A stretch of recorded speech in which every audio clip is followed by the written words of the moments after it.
تو جہاں بیلنس نہیں ہے عشق الہی میں، یہ فناؤں کے مقامات ہیں، اور جہاں بقا ملتی ہے محبت الہی کو، جہاں پہ ٹھہرتی ہے مسکن خدا کے، یہ مقام بقا ہے۔ اسے کہتے ہیں مقام، اسے کہتے ہیں سہو، سہو، جس کے اندر خدا کی شراب پی کر انسان ہوش میں آ جاتا ہے۔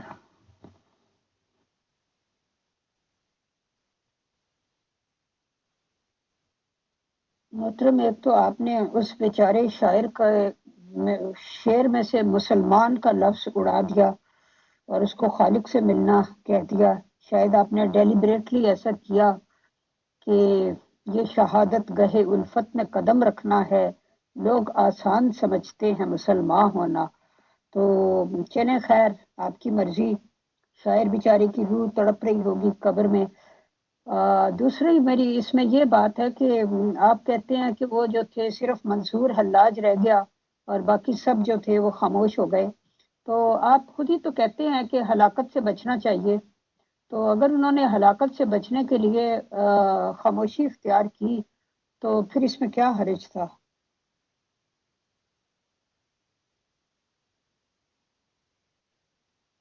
فیصل بھائی، کافر ہونے کا فتویٰ نہ لگے، عاشق ہونے کا تو فتویٰ بڑا بے ضرر سا ہے۔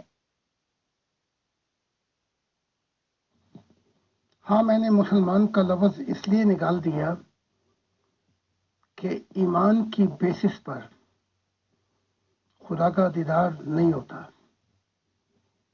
اس کے آگے بھی بڑے مراحل ہیں جن سے گزرنا ہوتا ہے، اور وہ جو سارے دم دبا کے بھاگ گئے تھے ان کو وہی بھی ہوئی خدا کی کہ میری زمین بہت بڑی ہے، سفر کرو تاکہ میری تعلیمات پہنچے، لیکن وہ وہیں دم دبا کے بیٹھ بھی گئے۔ اور اسلام کے فریم میں جب صوفیت کو انہوں نے ڈالا اسلام کے فریم میں، تو پھر خدا ان صوفیوں کو خدا حافظ بھی کہہ گیا۔ لیکن ایک ہی شخص تھا جس کی آج بھی فرانس میں کتابیں بھی ہیں اور یورپ منصور کو جانتا بھی ہے کہ خدا سے محبت الہی کیا ہوتی ہے۔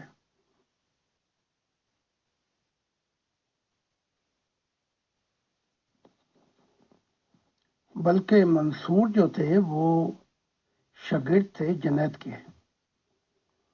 اگر جنید اور یہ جو صوفیہ اکرام تھے بغداد میں، یہ ہجرت کر کے یورپ میں آ جاتے تو آج یورپ کی دنیا بدل گئی ہوتی۔ جیسے میں ہوں، جب انہوں نے مجھے ہلاک کرنا چاہا تو میں نے ہجرت کر لی، تو صوفیوں کو بتایا بھی گیا تھا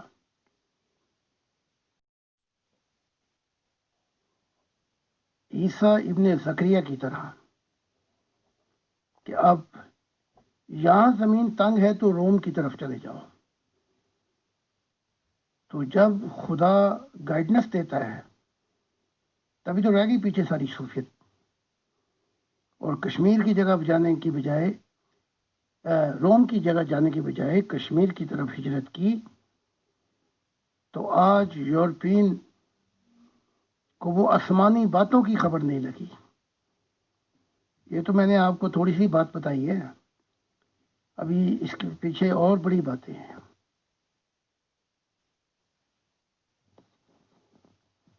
بلکہ منصور جو تھے وہ شاگرد تھے جنید کے۔ محترم، یہاں میری ایک لطیف سا فکرہ مجھے سوجا کہ ان صوفیاء نے سمجھا ہوگا کہ زندہ رہیں گے تو خدا کی وسیع زمین میں سفر کریں گے نا، اگر ادھر ہی سولی دے دیے گئے تو پھر کیا ہم نے سفر کرنا ہے خدا کی وسیع زمین میں؟ آپ اس بارے میں جو آپ کہہ رہے ہیں کہ بہت سی باتیں ہیں، اگر آپ اس میں سے مزید کچھ کا انکشاف کرنا چاہیں تو پلیز کر دیجئے، ہمارے لیے تو بہرحال وہ بہت بڑی نعمت ہوگی۔ Thank you. جو آپ نے سمجھا وہ انہوں نے نہیں سمجھا کہ راہ پہ جانے تے واہ پہ جانے. ان کو تو موقع مل گیا تھا، جب وہ خاموش ہو گئے، چپ ہو گئے، تو بغداد کا جو یہ شہنشاہ تھا، یہ مجھے نام ابھی یاد نہیں آ رہا، ہارون رشید یا اس سے پہلے یا بعد میں، تو تب انہیں وہی کی تھی کہ اپنے بیوی بچوں کو لو اور یہاں سے ہجرت کرو یورپ کی طرف. یہ نہیں گئے. جب وہ نہیں گیا جس نے اپنے آپ کو امام مہدی اور عیسیٰ کا مسیح کہا، تو صوفی کیا چیز ہوتے ہیں. اگر یہ آ جاتے تو خدا ان کو ہی بنا دیتا نبی اور مسیح. تو ان کو اپنی فیملیاں پیاری تھیں، جیسے غلام احمد قادیان کو کہا تھا ہجرت کر جا. یہ تو پتہ ہے احمدیت کو، لیکن یہ نہیں پتا کہ کہاں پہ ہجرت کر جا. اگر غلام احمد قادیان انگلینڈ آ جاتے تو اسلام کا کام ہی ہو گیا تھا. یہ جو مسلمان بڑھ بڑھ کے باتیں کرتے ہیں نا، تو وہ باتیں کھول دینی تھی کہ اسلام کا چٹا پٹا بھی نکال کے رکھ دینا تھا. اب وہ بیچارے خلیفہ کیا کریں. تو جب خاموش ہو گئے، ڈر گئے، چپ گئے، تب خدا نے وہی کی کہ چلو ادھر کی طرف. جنید جیسے، ابو شبلی جیسے، اور وہ سری سکتا جیسے اور ہزارہاں صوفی تھے، جاؤ اور یورپ کے اندر خدا کی معرفت کے نور کو پھیلا دو. تو یہ بھی وہیں بیٹھ گئے اپنی محبتوں کو تقسیم کر کے. اور میں پہلا شخص ہوں، میں نے خدا کی محبت کو تقسیم نہیں کیا. جو خدا کہتا ہے میں کرتا چلا جاتا ہوں. تو یہ بچ بچا ہو گیا یہ مسلمانوں کو اسلام کا، کہ غلام احمد قادیان انگلینڈ نہیں گئے. یہ وہیں پہنچ کے پھر وہ باتیں بتاتے کہ یہ جو چھوٹی موٹی یہ اسلام رہ گیا، یہ بھی کیا تھا. جی محترم، بہت بہت شکریہ. میں انتہائی ادب کے ساتھ یہ سوال کرنا چاہتی ہوں کہ اگر ابھی اللہ تعالیٰ آپ کو وحی کرے کہ آپ پاکستان کی طرف ہجرت کر جاؤ، تو کیا آپ کر لیں گے؟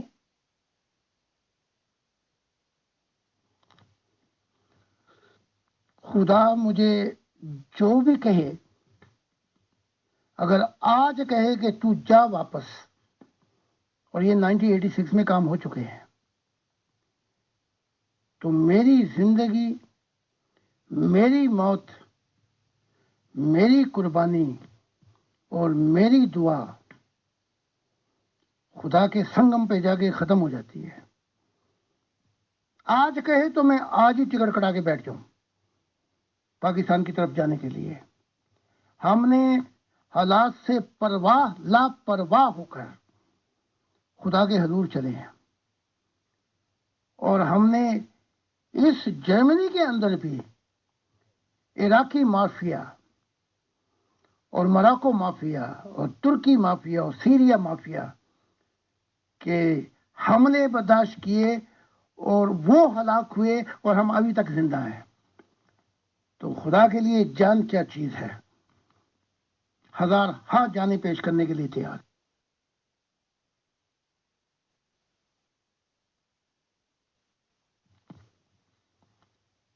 لیکن خدا کی ذات. ابھی کا ایک واقعہ ہے، میں پاکستان کیا چیز ہے کہ جب میں بول رہا تھا، تو جب یہ مجھ پہ حملہ ہوا، اور اس حملے کے اندر پولیس نے مجھے چاہا کہ میں روک دوں اپنی تقریر، میں نے نہیں روکی اور جاری رکھی. یہی کام انگلینڈ میں ہوئے، یہی کام ہنگری میں ہوئے، چیکوسلواکیا میں ہوئے. 200-250 میری ریلی ہیں جو میں نے پورے یورپ میں دی ہیں.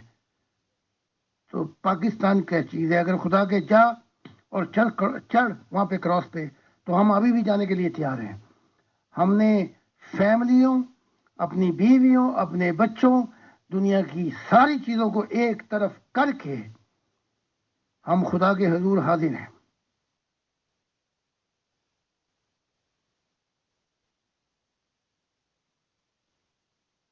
جی محترم، بہت بہت شکریہ۔ واقعی خدا تعالیٰ کے فرستادہ کی بھی ایک شان ہوتی ہے کہ اس کے اندر غیر معمولی بہادری پائی جاتی ہے۔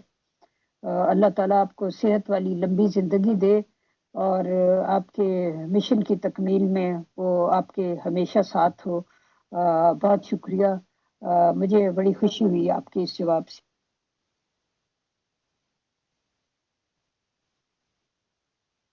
جی میں اپنا اگلا سوال پیش کرتی ہوں کہ یہ جو کرامن کاتبین ہیں یا کاتبین کیا لفظ ہوتا ہے، یہ جو دو فرشتے ہوتے ہیں جن کے بارے میں کہا جاتا ہے کہ ہمارے دونوں کندھوں پر بیٹھے ہوتے ہیں اور ہمارے سب اعمال لکھ رہے ہوتے ہیں، کیا وہ حقیقی ہیں یا علامتی ہیں؟ کیا وہ نظر آتے ہیں؟ کیا آپ نے کبھی ان کو دیکھا ہے؟ مرزا غالب نے تو ان کو کافی کنڈیم کیا تھا اور فرمایا تھا کہ پکڑے جاتے ہیں فرشتوں کے لکھے پر ناحق، آدمی کوئی ہمارا دم تحریر بھی تھا، یعنی کہ کوئی آدمی بھی کیا اس وقت موجود تھا جب ہماری یہ سارا کچھ لکھا جا رہا تھا تو ہمیں پکڑا جا رہا ہے فرشتوں کے لکھے پر۔ بہرحال آپ غالب صاحب نے تو ظاہر ہے وہ شاعر تھے، اپنے انداز سے بات کی، لیکن یہ بتائیں کہ کیا یہ فرشتے حقیقی ہیں یا علامتی ہیں؟ آپ کل ہی کی بات ہے، آپ کیونکہ نہیں آتی نا وہ زوم کے اوپر، تو زوم پر ایک شخص آیا جس نے جرمنی میں 10,000 لوگ مسلمان انتہا پسند مجھ پہ چڑھا دیے اور گولیاں بھی چلائیں اور کئی ہزار انتہا پسند لوگوں کو لے کر چاہا کہ جو میرا گھر تھا جرمنی میں اس کو جلا دیا جائے، لیکن پولیس کی وجہ سے وہ یہ کام نہیں ہو سکے، تو وہ پھر جیل چلا گیا۔ پر اس جیل کے اندر یہ واقعہ مجھے آپ کو بتانا ہے، وہ ایک دن دعا کر رہا تھا خدا سے اور پوچھ رہا تھا میں حق پہ ہوں یا یہ نبی جو ہے یہ حق پہ ہے؟ تو وہ کیا دیکھتا ہے جیل کے اندر ہی؟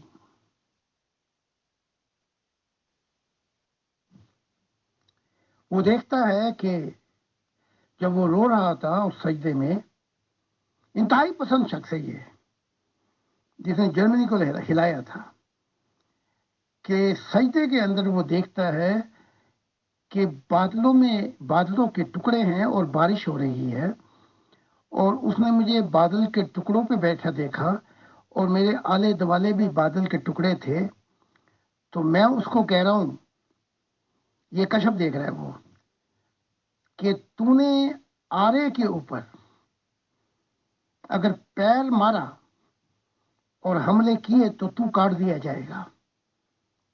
اور پھر وہ کہتا ہے کہ میں نے دیکھا کہ انگلی کے اشارے سے وہ بادل جس میں سے مختلف نوروں کی بارش ہو رہی تھی، انگلی کے اشارے سے آپ نے مجھے بھیجا۔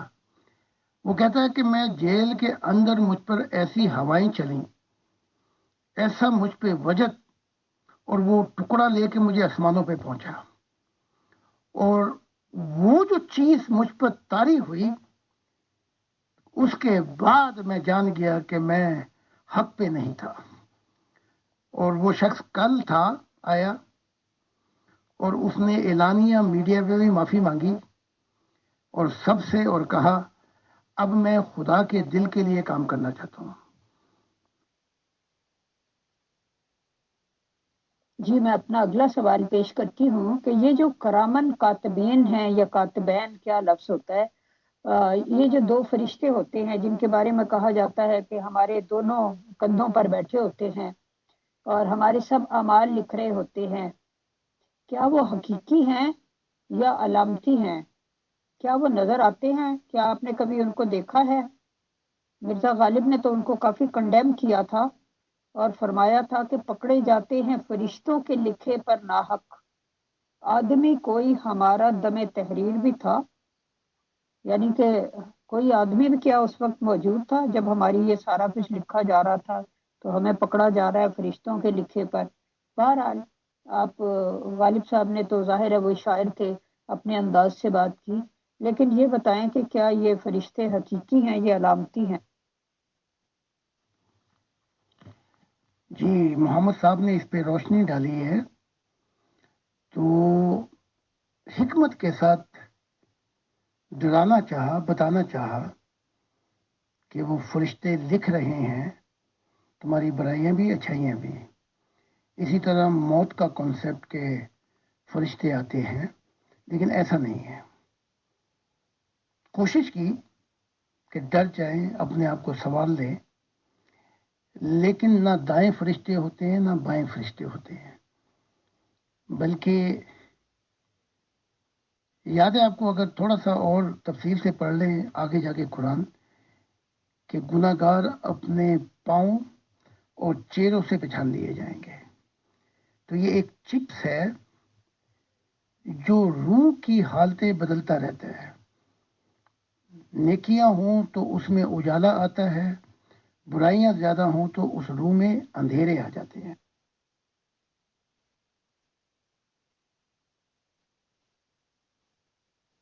جی محترم، یہ جو واقعہ آپ نے شیئر کیا، اس کے شیئر کرنے کا بہت بہت شکریہ. یہ بہت ہی ایمان افروز واقعہ ہے، اور میں اس قسم کے ہر واقعے پر یقین کرتی ہوں، کیونکہ میں سمجھتی ہوں کہ خدا تعالیٰ بہت زیادہ قدرتوں کا مالک ہے، اور وہ جب چاہے جس کو چاہے اس کا دل پھیر سکتا ہے، اور جیسے چاہے وہ اس کے اوپر جلوہ افروز ہو سکتا ہے، اور کسی کی سچائی اس کے اوپر کھول سکتا ہے. تو وہ ہمارا رب جس کی ہم عبادت کرتے ہیں، وہ بے انتہا قدرتوں کا مالک ہے.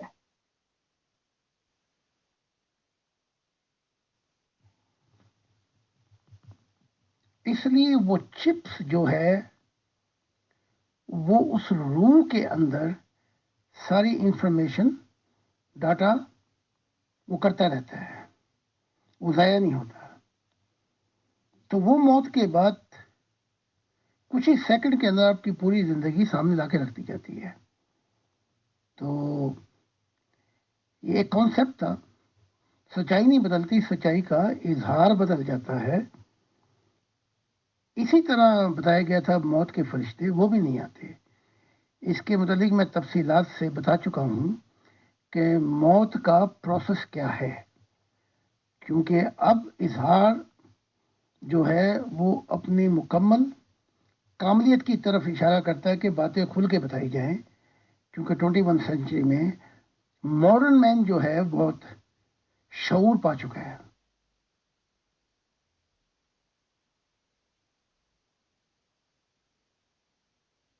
تو محترم، اتنے سالوں تک 1500 سال سے ہم یہی سمجھتے رہے کہ کندھوں پر بھی بیٹھے ہیں، اور جو ملک الموت ہے وہ بھی نیک لوگوں پر ایک اچھی صورت میں، اور برے لوگوں پر ایک خوفناک صورت میں، بھیانک صورت میں ظاہر ہوتا ہے.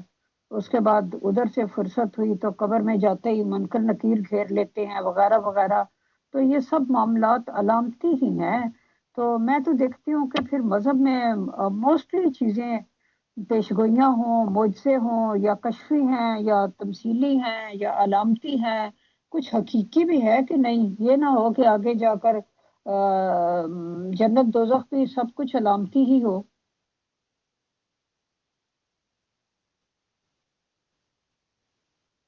محترم، ایسا نہ ہو کہ آگے جا کے غالب کی وہ بات ہی سچ ثابت ہو جائے کہ ہم کو معلوم ہے جنت کی حقیقت، لیکن دل کے بہلانے کو غالب یہ خیال اچھا ہے.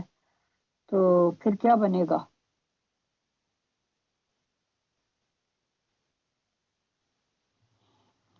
ہماری کتابیں جو خدا کا اب بیان کر رہا ہے یہ تو پڑھیں گی ان کی تیسری نسلیں، لیکن پھر سمجھانا پڑے گا قرآن سے ہی.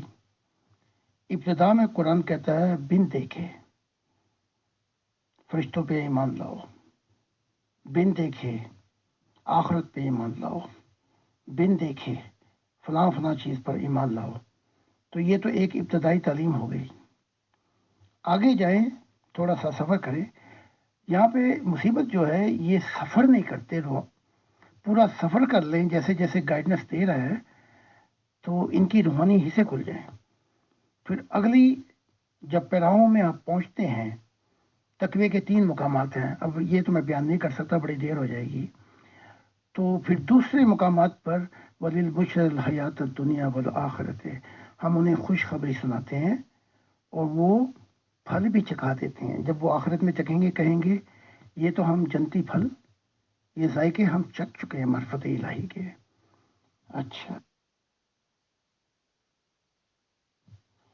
اگر یہاں تک پہنچ جائیں تو وہ علامتیں ساری روحانی حصے کھلتی ہیں، تو سمجھ جائے تو اسلام کہیں سے کہیں پہنچ جاتا. پھر تیسرے مراحل پہ جب ہم پہنچتے ہیں تو کہتا ہے یا ایھا النفس المطمئنہ، اے نفس آرام یافتہ، ارجی الی ربک، اپنے رب کی طرف چل. وہ کیسے؟ یہاں ہر مومن کو الہام اور وحی بھی ہو سکتی ہے، آواز بھی آتی ہے خدا کی، اور کہتا ہے میری طرف آ، میں تجھ سے راضی تو مجھ سے راضی. اس کے بعد یہ تیسری منزل پر ان جنتوں میں سفر شروع ہو جاتے ہیں. اگر صوفیہ اکرام چاہے خون کی قربانیاں دینی پڑتی، لیکن اگر بتاتے جاتے تو میرا مشن آسان ہو گیا تھا، اور آج عیسائیت کی اور اسلام کی حالتیں بدل چکی تھیں. بہرحال رات گئی بات گئی، اور اب حقیقت یہ ہے.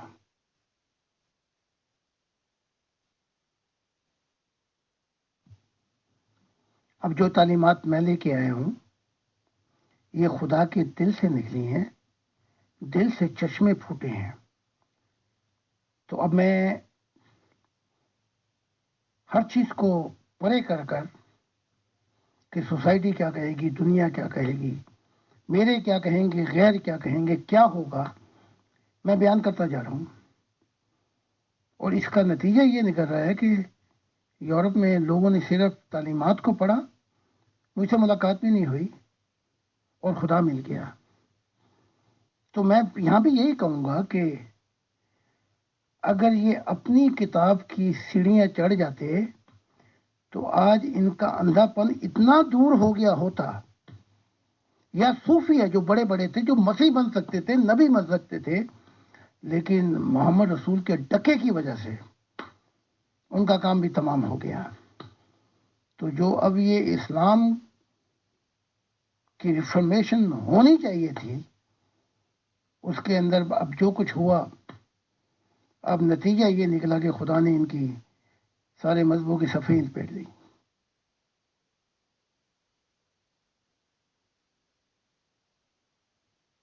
جی محترم، آپ کا بہت شکریہ. یہ جو بات ہو رہی تمثیلی اور علامتی کی، تو ہمارے ایک معزز ممبر صاحب کا سوال بھی اس بارے میں میرے پاس آیا ہوا ہے، تو میں ذرا وہ فارورڈ کرتی ہوں آپ کو.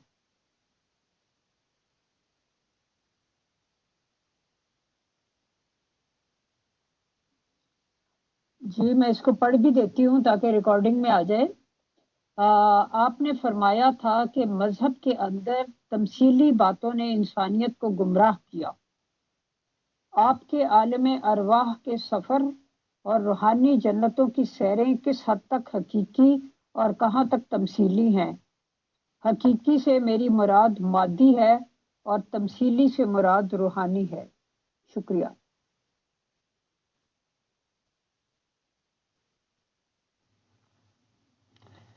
سمبولیکل زبان جو عیسیٰ ابن زکریا نے استعمال کی یا محمد صاحب نے استعمال کی، اس سے کمپلیکیشن بہت آ گئی.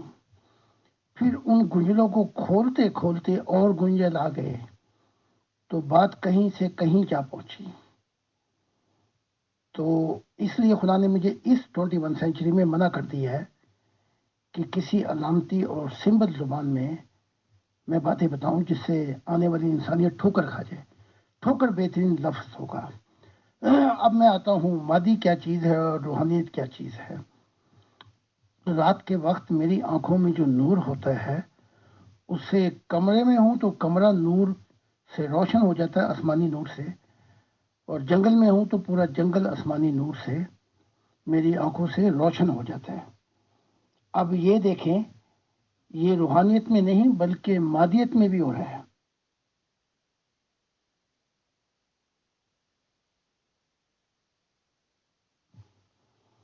اگر کمرے میں ہوں، سجدے میں ہوں یا بیٹھا ہوں یا لیٹ جاؤں تو جھٹکے لگتے ہیں روح کو. جیسے کوئی شخص مر جاتا ہے تو آپ اس کو الیکٹرک کے جھٹکے لگاتے ہیں تاکہ زندگی واپس آ جائے. بس اسی جھٹکوں کے اندر میری روح نکلتی ہے، اور یہ میں مادی زندگی بھی دیکھتا ہوں. اپنے مرے ہوئے جسم کو دیکھتا ہوں جو اب صرف اس میں شعور، علم، معرفت الہی، سب کچھ، عقل، وہ سب کچھ روح اپنے ساتھ لے جاتی ہے، وہ صرف جسم پڑا ہوا ہے. پھر اس جسم سے میں جب میں سفر کرتا ہوں تو اس مادی دنیا سے کو میں دیکھ رہا ہوتا ہوں، اور اس کے بعد لائٹنگ سپیڈ کے حساب سے پلک جھپکنے سے میں روحانی دنیا میں داخل ہوتا ہوں، جو ٹرانسینس ٹائم اینڈ اسپیس، جو وقت اور خلا سے محاورہ ہے. یاد ہے آپ کو کیا کہا تھا کہ ہم نے اس جہان کو، نچلے جہان کو ستاروں سے زینت دی ہے. تو ایک لو کریشن ہے، ایک ہائر کریشن ہے.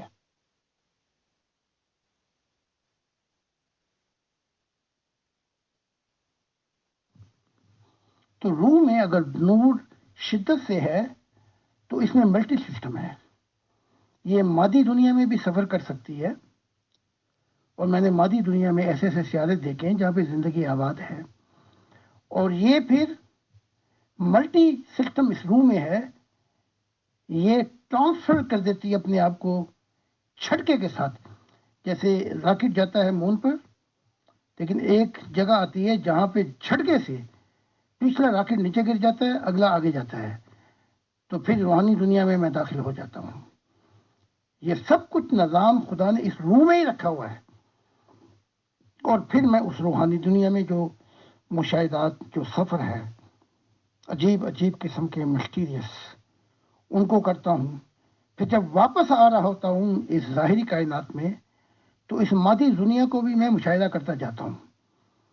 تو یہ مادیت میں بھی ہے اور یہ روحانیت میں بھی ہے. امید ہے کہ اس سوال کا جواب اگر مکمل نہیں ہوا تو سائل سوال کرنے والا پھر پوچھ سکتا.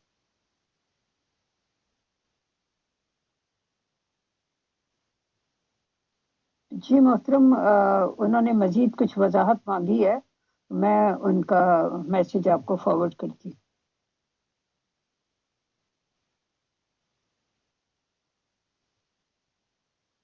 جی محترم، میں اس کو پڑھ بھی دیتی ہوں. آپ کے کمرے اور جنگل میں جو روشنی ہو جاتی ہے، کیا وہ دوسرے لوگوں کو بھی نظر آتی ہے یا صرف آپ ہی دیکھ پاتے ہیں؟ یہ جو سوال انہوں نے پوچھا ہے ان معزز ممبر نے، میرے اپنے ذہن میں بھی یہ سوال پیدا ہوا تھا، اور میں یہ پوچھنا ہی چاہتی تھی کہ ان کی طرف سے یہ سوال آ گیا. بہرحال آپ کی خدمت میں پیش کر دیا گیا.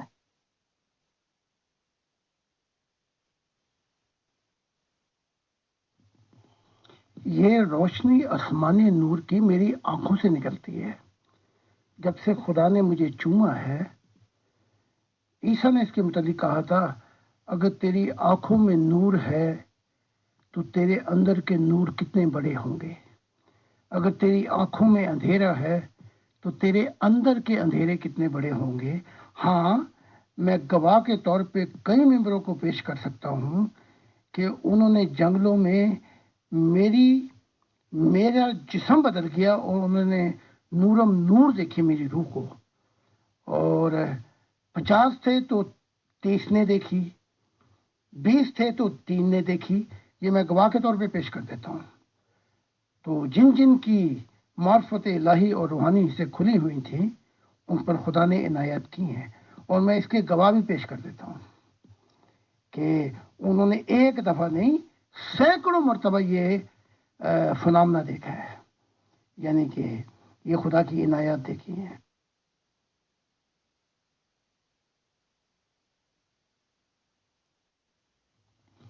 اور میں نے تو ہندو تک کی، جو ہندو ہے جو اس مشن میں آیا، اس نے خدا کے نور کو آسمانوں سے زمین پہ آتا دیکھا اور ہمارے سامنے آ کے کھڑا ہو گیا.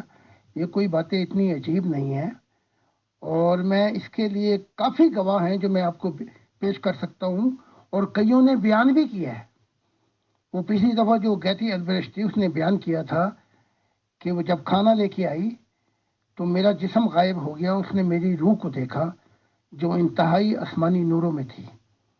تو یہ باتیں جن کی عنایت اور محبت الہی سے روح کی حصے کھل جائے، یہ کوئی عجیب باتیں نہیں ہیں، بلکہ یہ حقیقت ہے۔ اور جب یہ انبیاء کثرت سے زمین پہ ہو جائیں گے جو خدا سے اور انسانیت سے محبت کریں گے اور ایک دوسرے سے بھی محبت کریں گے، یہ زمین جو ہے نوروں سے، نوروں کا مرکز بن جائے گی۔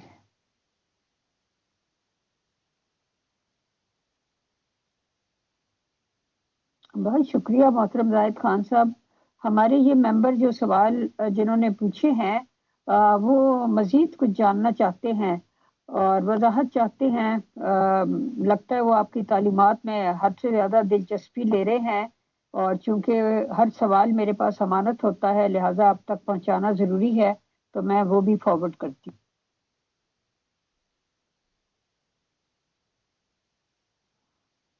انہوں نے پوچھا ہے کہ اسی طرح آپ کی روح جسم سے نکل جاتی ہے اور آپ اپنے مردہ بدن کو دیکھ رہے ہوتے ہیں۔ سوال یہ ہے کہ کیا اس بدن کو کلینکلی ڈیڈ باڈی بھی کہا جائے گا یا یہ صرف آپ کا احساس ہے؟ شکریہ۔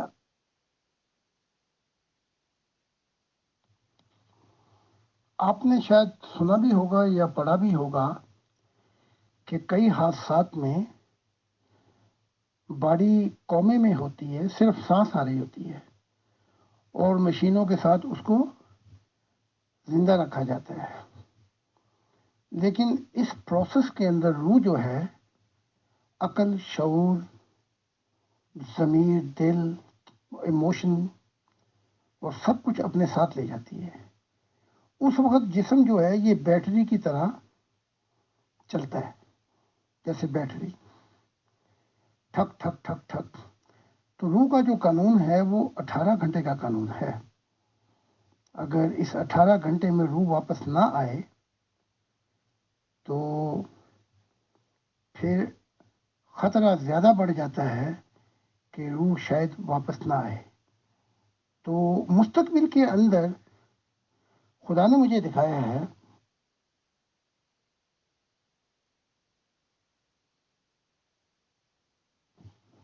ابھی تو سائنس ترقی کر رہی ہے، لیکن خدا نے دکھایا ہے مستقبل کے اندر انسانی سر پر یا جسم پر یہ نئی ٹیکنالوجی سے وہ پتہ کرائیں گے اور سکرین پہ دیکھیں گے کہ وہ کیا دیکھ رہا ہے۔ اگر ایسی چیزیں ڈسکور ہوئیں تو سب سے پہلے خدا نے چاہا تو میں اپنے آپ کو پیش کروں گا تاکہ وہ دیکھ سکے سکرین کے اوپر کہ روح کی دنیا کیا ہے۔ یہ احساس نہیں رہتا، مجھے احساس نہیں ہوتا، بلکہ پورے شعور کے ساتھ میں دیکھ رہا ہوتا ہوں، اپنے جسم کو دیکھتا ہوں، کمرے میں گھوم کر دیکھتا ہوں، اور جو ہمارا مکان ہے اس کے آلے دوالے، پھر کھڑکی سے تھوڑی سی پرواز کر کے نیچے آتا ہوں، اور جب پرواز ہلکی کر کے گزر رہا ہوتا ہوں تو میں سب کچھ دیکھ رہا ہوتا ہوں۔ تو یہ احساس نہیں، یہ ایک فل شعور ہے، اور اس چیز کو پانے کے لیے خدا کا نور بہت ضروری ہے، ایک ایسی بےتاب محبت جو اپنے آپ کو خالی کر دے خدا کے لیے۔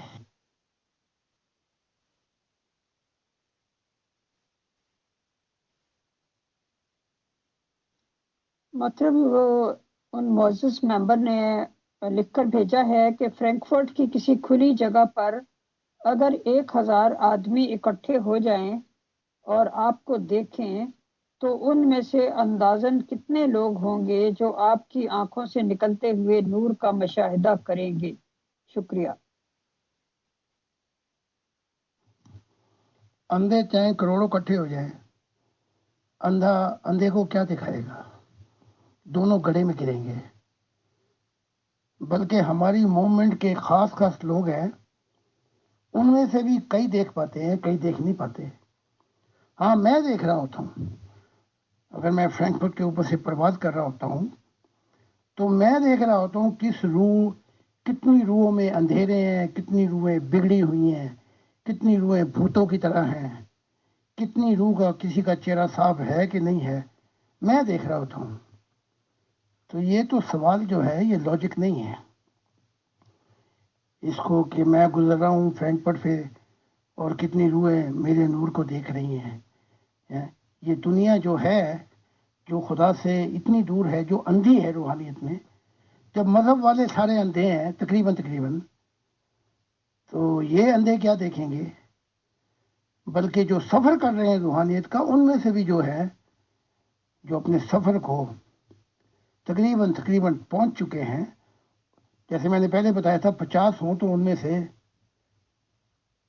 جو روحانیت کے اندر خدا کی تعلیمات اور اس کے نور کو پا چکے ہیں وہ دیکھتے ہیں.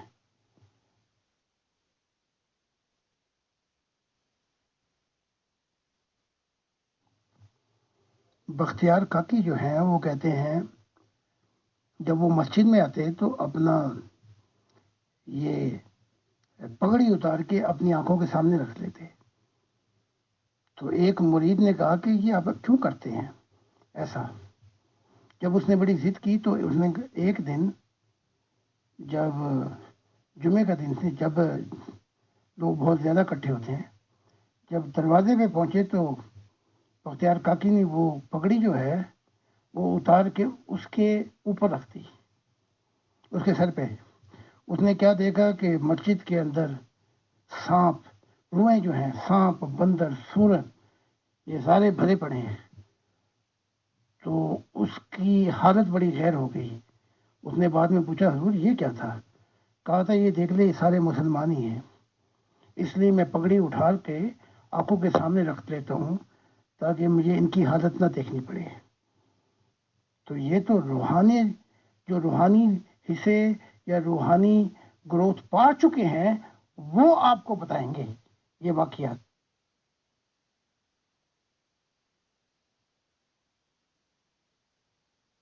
جی شکریہ محترم زاہد خان صاحب، آپ بے شک درست فرماتے ہیں، کیونکہ یہ جو روحانی معاملات ہوتے ہیں اور یہ روحانی سفر ہوتے ہیں یہ عام آدمی کی سمجھ سے بالاتر ہوتے ہیں، اور نہ ہی انہیں ان مادی آنکھوں سے دیکھا جا سکتا ہے. اور باقی جہاں تک رسول پاک صلی اللہ علیہ وآلہ وسلم کی معراج کا واقعہ ہے، اس کے بارے میں بھی کسی شاعر نے کیا خوب تصویر کشی کی ہے کہ زنجیر بھی ہلتی رہی، بستر بھی رہا گرم، ایک پل میں سوئے عرش گئے آئے محمد.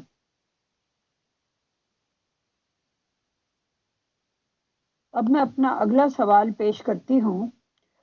محترم، یہ جو حدیث ہے رسول اللہ صلی اللہ علیہ وآلہ وسلم کی کہ یہود 72 فرقوں میں بٹ گئے تھے، میری امت 73 فرقوں میں بٹ جائے گی، اور ان میں سے صرف ایک فرقہ ناجی یعنی نجات پانے والا جنتی ہوگا، باقی 72 جہنمی ہوں گے. جماعت احمدیہ اس حدیث کو خاص طور پر اپنے اوپر چسپاں کرتی ہے کہ وہ فرقہ یا جماعت ہم ہیں، کیونکہ 72 نے مل جل کر ہمیں دائرہ اسلام سے باہر کیا. کیا یہ ان کے جنتی اور ناجی ہونے کی واضح دلیل ہے کہ باقی 72 ایک طرف تھے اور انہوں نے ان کو الگ کر دیا؟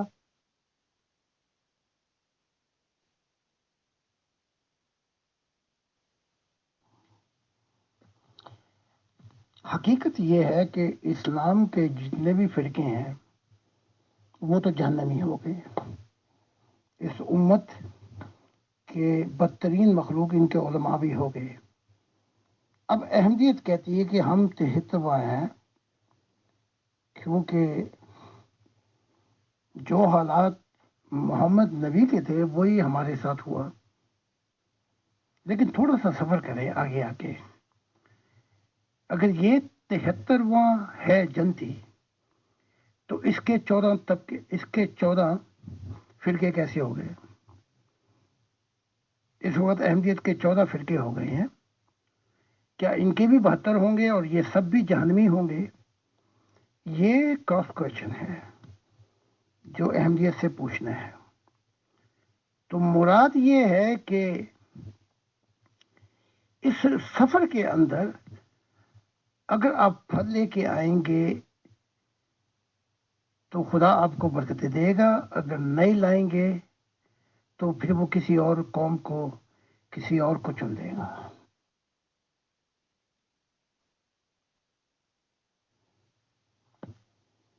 خدا نے انسانیت کو پیدا کیا ہے اس زندگی کے مقصد کے لیے جس کے لیے اس نے تخلیقات کی تھی.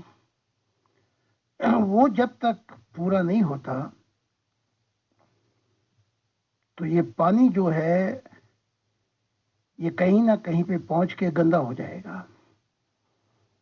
اب دیکھ لیں کہ احمدیت میں کتنے نبی آئے, غور کر لیں.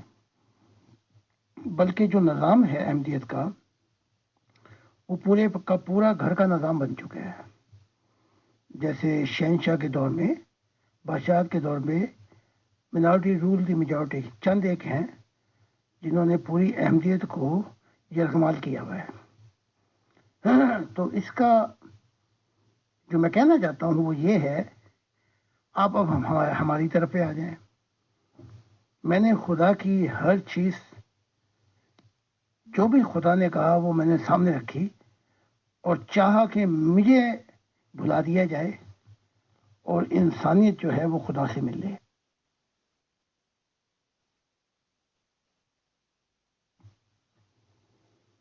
تو خدا نے مجھے بھی دیکھا کہ میں کیا کہتا ہوں اور کیا ہوتا ہے اگر یہ واقعات ہو جائیں. خدا نے میرے ہی ایک انسانیت کے خاندان میں 15 نبی بھیج دیے, اور خدا کا شکر ہے کہ میں نے ان نبیوں کو اپنے سے بھی آگے کر دیا کہ جاؤ اور بتاؤ انسانیت کو کہ ہر شخص خدا کو مل سکتا ہے. خدا کی راہ میں جو بھی کوئی صاف کر دے گا اور چاہے گا کہ وہ نبی پیچھے رہ جائے اور خدا کا نور زمین پر روشن ہو جائے, یہ بنیاد ہے جہاں سے خدا کی دنیا آ جائے گی. اور ہم یہ کام کر رہے ہیں, اور جب بھی ہم نے خدا کو دائیں بائیں آگے پیچھے کیا تو ہمارا حال بھی یہی ہوگا. لیکن خدا نے مجھے کہا کہ تو نے میری بنیاد جیسا میں نے چاہی تھی ویسے رکھ دی.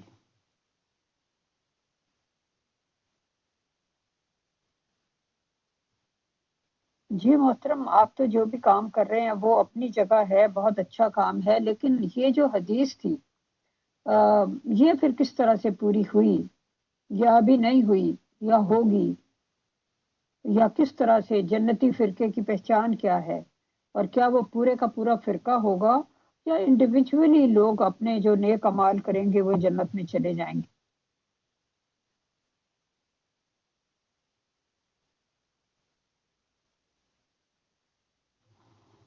یہ گاڑی تو اسلام کی نکل گئی.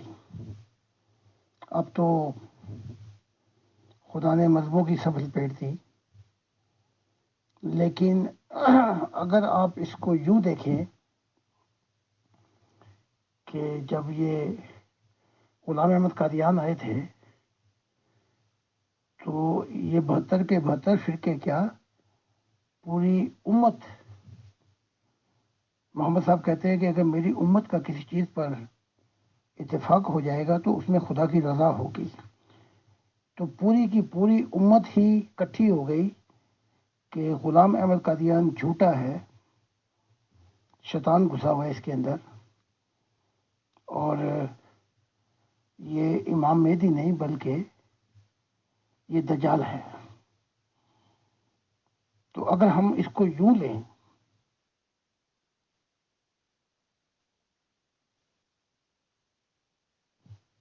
اگر محمد رسول اللہ کی حدیث یوں لیں کہ امت کا اجماع ہو گیا کہ غلام قادیان جھوٹا ہے کیونکہ سارے اکٹھے ہو گئے ایک طرف, تو غلام احمد قادیان جھوٹا ہوا. اور اگر یوں لیں اس کو حدیث کو کہ ساری امت ہی اکٹھی ہو گئی غلط فیصلے کے اوپر, تو پھر یہ کہیں گے, یا تو یہ کہیں کہ امت کا اجماع ہوا تو محمد غلام احمد قادیان جھوٹا ہے, یا ساری امتوں کا اور ان فرقوں کا اجماع ہوا تو میں کہتا ہوں کہ غلام احمد قادیان پھر اگر انگریزوں کا دور نہ ہوتا تو واقعتاً وہ حالت تھی اس وقت کہ حق پہ یہ فرقہ تھا غلام احمد قادیان کا. آگے جا کے خرابیاں کیوں آئیں؟ وہ کہتے ہیں کہ مدی گواہ چست اور مدی سست. نور الدین کہتے تھے کہ اگر مرزا غلام احمد یہ کہہ دیں کہ قرآن منسوخ ہے تو آج کے بعد قرآن ہمارے لیے منسوخ ہے. یہ کیوں بات کہہ دی نور الدین نے؟ نور الدین سے کچھ باتیں ہوئیں اور نور الدین نے کہا آپ کریں، ہم آپ کے ساتھ ہیں. لیکن غلام احمد قادیان نے وہ آسمانی باتیں نہیں کھولی تو یہاں سے گاڑی پنچر ہوئی ہے. یہاں پہ آ کر پھر یہ پانی جو ہے یہ رکا ہے. ورنہ نور الدین جیسے لوگ کب آتے ہیں بار بار؟ تو کہتے ہیں ہم قرآن کو بھی منسوخ کرتے ہیں، آج کے بعد یہ کتاب ختم ہو گئی ہمارے لیے. تو یہ تو اس پہ فرض بنتا تھا کہ وہ حق بیان کر دیتا، آسمانی باتیں بیان کر دیتا. اور اگر وہاں پہ انگریزوں کی حکومت بھی اسی لیے خدا لے کے آیا تھا، ورنہ مسلمانوں نے تو اس کا قیمہ بنا دینا تھا. اس نے خود بھی کہا کہ اگر انگریزوں کی حکومت نہ ہوتی تو یہ یہودیوں کی طرح سولی پہ کیا اس سے بھی برا حال کرتے تھے. تو وہاں پہ جا کے یہ معاملات خراب ہوئے. 73 فرقے کا بھی حال اب ہم دیکھ رہے ہیں. جی، مولوی نور الدین صاحب ایک قلندر شفت آدمی تھے اور بے دھڑک جو بھی حق کی بات ہوتی تھی ان کے دل میں وہ کہہ دیتے تھے. جو آدمی اپنا مال، اپنی شہرت، اپنی ہر چیز داؤ پر لگا کر اس طرف آیا تھا، یہ جرت ظاہر ہے اسی میں ہو سکتی ہے. اب میں ایک اگلا سوال آپ کے سامنے پیش کرتی ہوں اور اس کے بعد جن صاحب کے اوپر سوال آ رہے تھے وہ ابھی کچھ اور پوچھنا چاہتے ہیں، وہ اس کے بعد وہ سوال رکھوں گی کیونکہ ابھی میں جو بات چیت ہو رہی ہے اس سے ریلیونٹ ایک سوال پیش کروں. اچھا، یہ جو جماعت کی بات ہوتی ہے کہ ایک فرقہ یا جماعت جنتی ہوگی، تو کیا بحیثیت جماعت یا فرقہ لوگ جنت میں جائیں گے؟ جیسے کہ احمدی لوگ کہتے ہیں کہ اگر ایک آم یا اگر ایک یا دو آم یا سیب خریدے جائیں تو خریدنے والا انہیں ہر پہلو سے جانچ پرکھ کر دیکھتا ہے کہ اس میں کوئی داغ وغیرہ تو نہیں، یا وہ باسی تو نہیں، یا اس میں کوئی اور کمزوری تو نہیں. لیکن جب پوری پیٹی خریدی جائے تو کمزور اور داغی مال بھی اچھے مال کے دام پر ہی بک جاتا ہے. مجھے یہ بات کافی احمدیوں کے پڑھے لکھے لوگوں نے مثال دینے کے لیے ذکر کی کہ جماعت کے ساتھ ہونا بڑا امپورٹنٹ ہوتا ہے. تو پوری پیٹی جس طرح بک جاتی ہے تو اس میں کمزور دانے بھی اچھے دانوں کے بھاؤ بک جاتے ہیں. تو میری دل کو یہ بات نہیں لگی، کیا آخرت میں ہر شخص کے انفرادی اعمال اور ایمان کو نہیں پرکھا جائے گا؟ کیا یہ منڈی میں پیٹی خریدنے کے طریق پر عمل کیا جائے گا؟ میں یہ آپ سے پوچھنا چاہتی ہوں.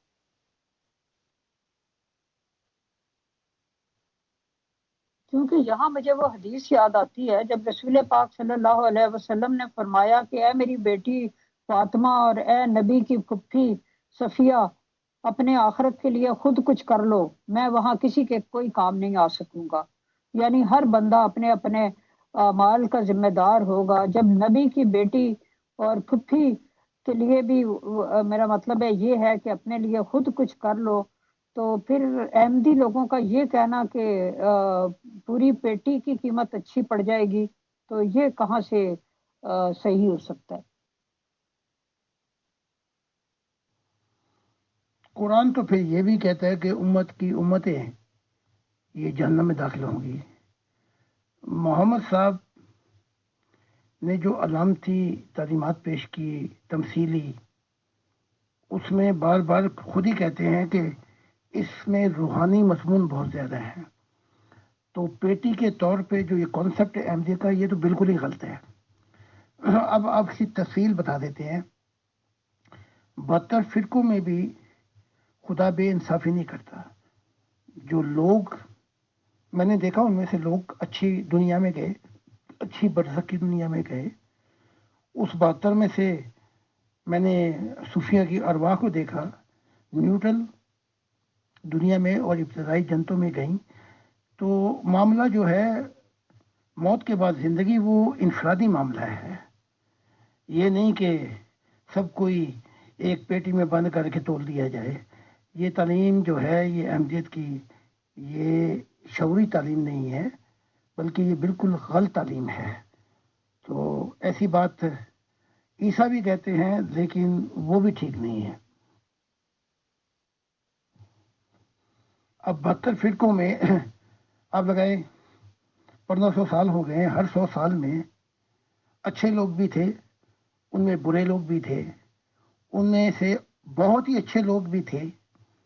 تو اب یہ کہ سب کو پیٹی کی طرح یا جہنم یا جنت میں بھیج دیا جائے, ایسا نہیں ہے. ہر ایک آدمی اپنے ایمان اور اعمال کا ذمہ دار ہے. اور اپنی قرآن کی تعلیم کو غور کر لیں کہ ان کو دکھایا جائے گا, دیکھ آج اپنے نتائج خود ہی دیکھ لے. جو تو نے کوشش کی تھی اس کے نتائج یہ ہیں, جو تو نے چاہا تھا یہ ہیں نتائج.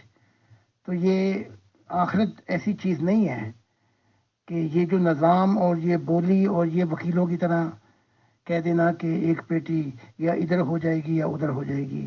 یہ جھوٹی اور غلط تعلیمات ہیں. ہمیں خدا بچائے. خدا ایسا نہیں ہے.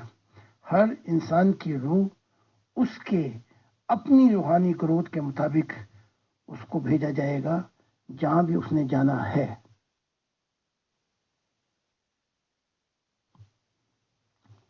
پہلے اسی پارے میں پڑھ لیں آپ کہ جو انہوں نے کیا تم سے اس کے متعلق نہیں پوچھا جائے گا, اور جو تم کرو گے ان سے نہیں پوچھا جائے گا. تو ہر انسان اپنے اعمال کا, اپنی نیت کا, اپنے ایمان کا, جیسے وہ زندگی گزار رہا ہے اس کا ذمہ دار ہے. اور اس کی روح کے اندر وہ نتائج ہیں جیسی اس نے زندگی گزاری, کہ اس میں اندھیرے ہیں یا تھوڑی سی صفائی ہے, یا زیادہ اندھیرے ہیں, یا زیادہ نور ہے, یا اس سے زیادہ نور ہے.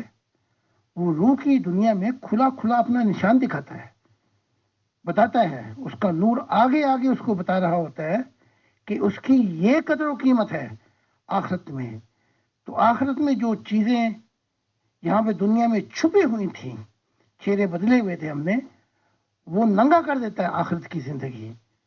تو یہ ساری تعلیمات جو احمدیت یہ بتا رہی ہے اس چیز کے متعلق یہ غلط ہے.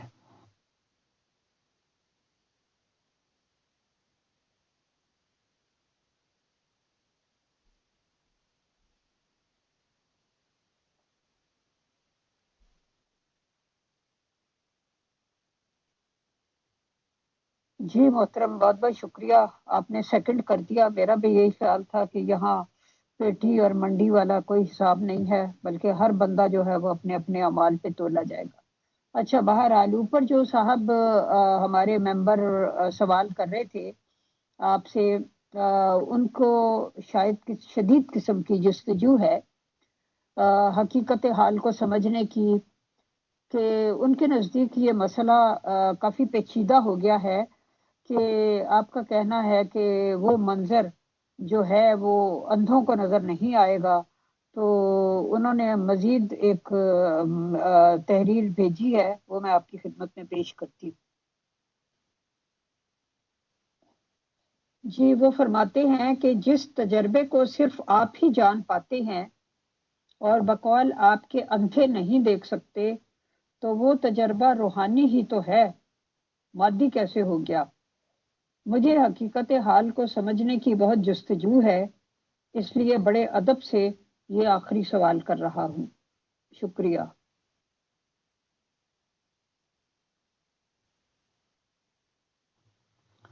سوال کرنا آپ کا حق ہے. یہی آنکھیں جو مادیت کو دیکھتی ہیں یہی آنکھیں روحانی ہو جاتی ہیں. اسی میں خدا نے ملٹی سسٹم رکھا ہوا ہے. میں آپ کو اور مثال دے دیتا ہوں، اگر کہیں گے تو گواہ بھی پیش کروں گا. میں اپنا واز دے رہا ہوں، میز پر بیٹھے ہوئے ہیں لوگ، پانی پی رہے ہیں، جوس پی رہے ہیں، اور میں اپنا واز دے رہا ہوں اور وہ مجھے دیکھ رہے ہیں، میں انہیں دیکھ رہا ہوں. اتنے میں ہی یہی مادی چیزیں روحانیت میں بدل جاتی ہیں اور وہ مجھے نور میں دیکھ رہے ہیں. اسی حالت میں پھر انہوں نے میرے پیچھے فرشتوں کو دیکھا، اسی حالت میں دیکھا کہ انبیاء بھی کھڑے ہیں، اسی حالت میں پھر وہ مادیت بھی واپس مادی صورت میں مادی اس میں آ گئی آنکھیں.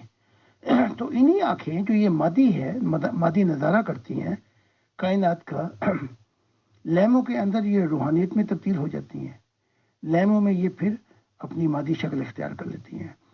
تو میں بیٹھا ہوں میز کے اوپر کتاب لکھ رہا ہوں، یا میں کتاب بھی لکھ رہا ہوں اور اسی وقت میں جنتوں کو بھی دیکھ رہا ہوں. تو خدا نے اس کے اندر وہ نظام رکھا ہے روح کے اندر کہ اس کی تفصیلات کے لیے آپ کو میری کتابیں پڑھنی پڑیں. تو آپ یوں کہہ لیں، یہی کان جو آواز سنتے ہیں، یہی کان جو ہے یہ خدا کی آواز بھی سن سکتے ہیں. خدا کی آواز سنی روحانیت ہوگی.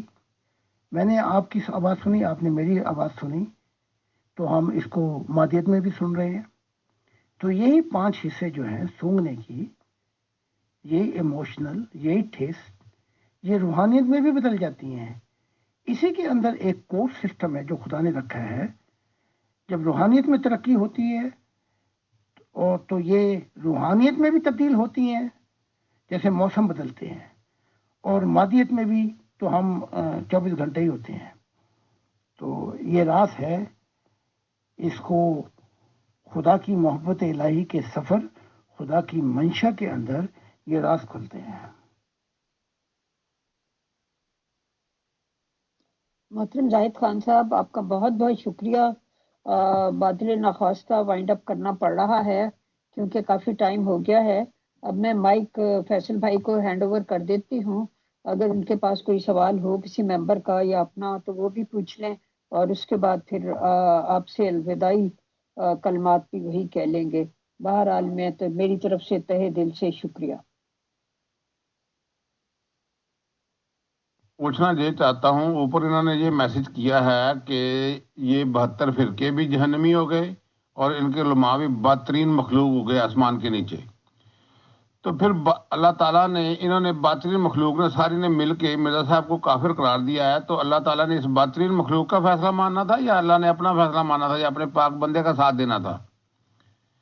یہ انہوں نے خود ایڈمٹ کیا ہے اوپر، اور بعد میں یہی کہہ رہے ہیں کہ سب نے مل کر مرزا صاحب کو جھوٹا قرار دے دیا.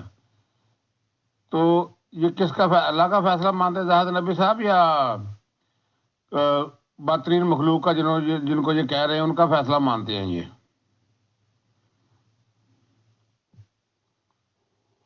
جو پودا حق تعالیٰ نے لگایا ہی نہیں وہ تو جڑ سے اکھیڑ دیا جائے گا.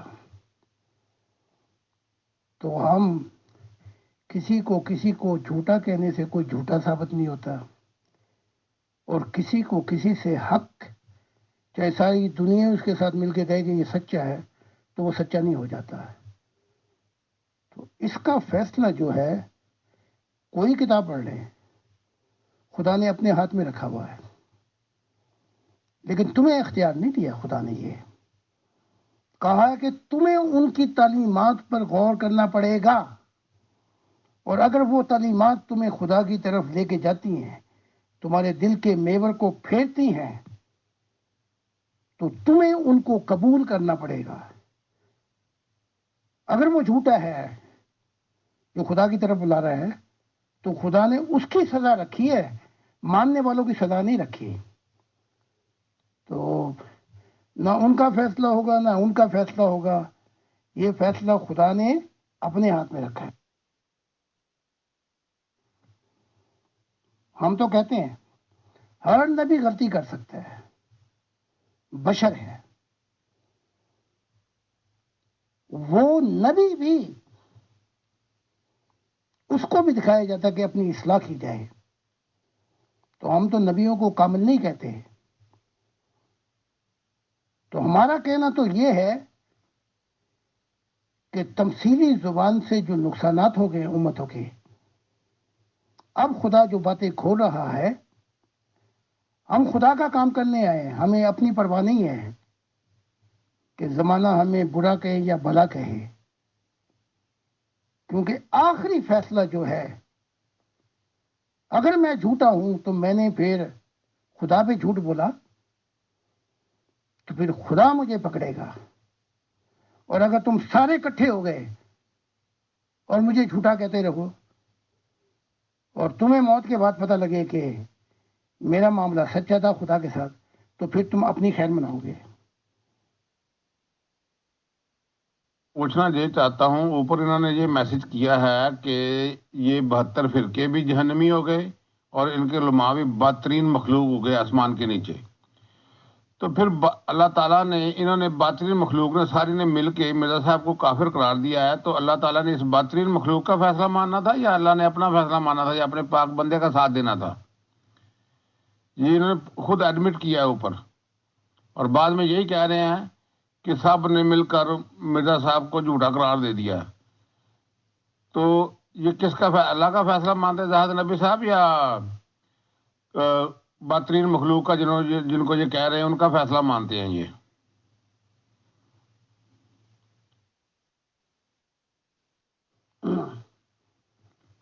سوال کرنے والا کنفیوز ہے. یہ کہنے والا محمد ہے. ہم تو کہتے ہیں کہ محمد صاحب نے بھی بڑی غلطیاں کی ہیں. اگر محمد صاحب نے یہ کہا کہ جہاں میری امت اجماع ہو جائے وہ حق پہ ہے، میں سمجھتا ہوں یہ بھی غلط ہے. اور جو ماننا ہے کسی کو یا نہ ماننا، یہ تو پہلے پتہ یہ کرائیں کہ وہ خدا کی طرف سے، خدا بتائے گا کہ وہ سچا ہے کہ جھوٹا. اب اس وقت ساری امت کٹھی بھی ہو گئی تو کیا غلام احمد قادیان جھوٹے ہو گئے؟ نہیں، خدا نے ان کی تعلیمات کو پھیلا دیا تو یہ ثابت ہو گیا کہ وہ جھوٹے نہیں تھے. محمد کا قول بھی جھوٹا تھا، غلط تھا، اور امت کا فیصلہ بھی غلط تھا. اس کے بعد پھر غلام احمد قادیان نے کیا کیا غلطیاں کی، اس کا بیان ہم بتاتے ہیں خدا کی طرف سے کہ آگے اس نے کون سا رکاوٹیں کھڑی کی خدا کے مشن کے اندر. تو ہم تو ہر حالت میں خدا کے فیصلے کو قبول کرتے ہیں، خدا سے ہم کلامی کر رہے ہیں اور خدا سے ملنے جاتے ہیں، اور جو تعلیمات خدا ہمیں دے رہے ہیں ہم وہ بتا رہے ہیں، چاہے سارا زمانہ ہمارے خلاف ہو جائے. تھینکس، جزاک اللہ خیر. محترم زاہد خان صاحب، program manager Ujala Mughal ma'am, and all dear group members of pure discussion group. انشاءاللہ نیکسٹ سیٹلڈ پروگرام میں پھر ملاقات ہوگی محترم زاہد خان صاحب سے. زاہد خان صاحب کا اور سبھی لوگوں کا بہت بہت شکریہ، جزاک اللہ. محترم زاہد خان صاحب، ایک سوال آیا ہے اور ہمارے ایک نسیم صاحب ہیں، ان کا سوال میرا یہ ہے کہ اللہ نے جس نبی کو بھی سیلیکٹ کیا ہے شروع سے، اگر انہوں نے خدا کے پیغام کو چھپایا یعنی کام پورا نہیں کیا اپنے نفس کے تبع آگے، تو نعوذ باللہ یہ تو خدا کی غلطی نظر آ رہی ہے. کوئی ایک نبی بھی خدا ٹھیک سیلیکٹ نہیں کر سکا سوائے زاہد خان صاحب کے، اور ان نبیوں کو جنتوں میں بھی رکھا ہوا ہے. یہ تو ناانصافی ہوئی یا ناانصافی ہے؟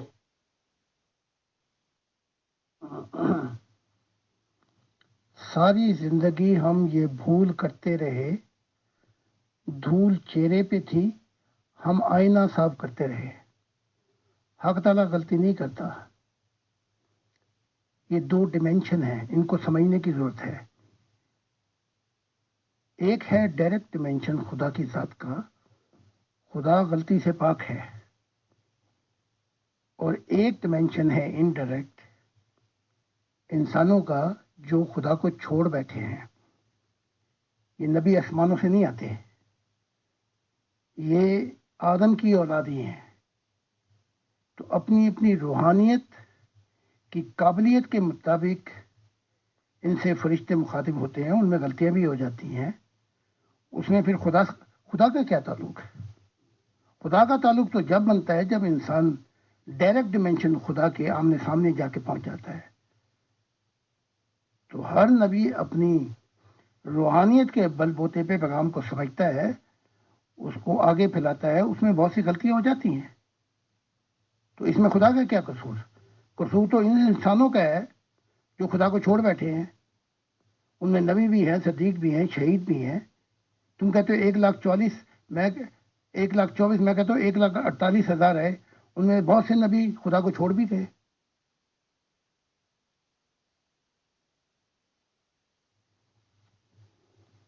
باقی رہ گئی کہ میں آپ لوگوں کو بڑا چپتا ہوں. میں 50 سال اس مشن پہ ہوں، اور اس روحانیت کے اندر چیزوں کو سمجھتے سمجھتے مجھے بھی وقت لگا. مجھ سے بھی بہت سی خطائیں ہوئیں، غلطیاں ہوئیں، لیکن حقیقت اور سچ یہ ہے جس کی داد خدا نے بھی مجھے دی اور مجھے اپنا دل بنا دیا، مسیح الزمانہ بنا دیا، کہ انفرادی غلطیوں سے ہٹ کر وہ جو مشن تھا جو خدا نے مجھ پہ معرفت الہی کے راز بیان کیے، کہ جو تو نے سنا ہے، دیکھا ہے اور سفر کیا میرے ساتھ تجربہ، وہ انسانیت کو پیش کر. اس کے اندر میں نے کوتاہی نہیں کی. اس کی داد تو آسمانوں پہ خدا بھی دیتا ہے، اور مرنے کے بعد میں نے خدا کے حضور بھی کھڑا ہونا ہے کہ میں کیا کہہ رہا ہوں. تو میں تو وہی بات کہوں گا جو خدا نے مجھے کہی، کہ تو نے میرے پیغامات کو یوں پہنچایا ہے کہ اب انسانیت ان تعلیمات سے میرا دیدار کرے گی، اور زمین نور سے روشن ہو جائے گی خدا کی، اور انبیاء کثرت سے آئیں گے.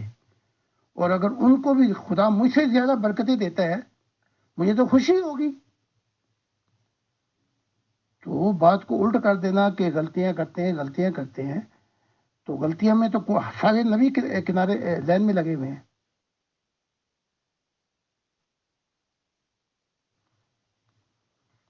بہت بہت شکریہ امیر فیصل صاحب کا اور اجالا مغل صاحب کا. زندگی کا مقصد ہی یہی ہے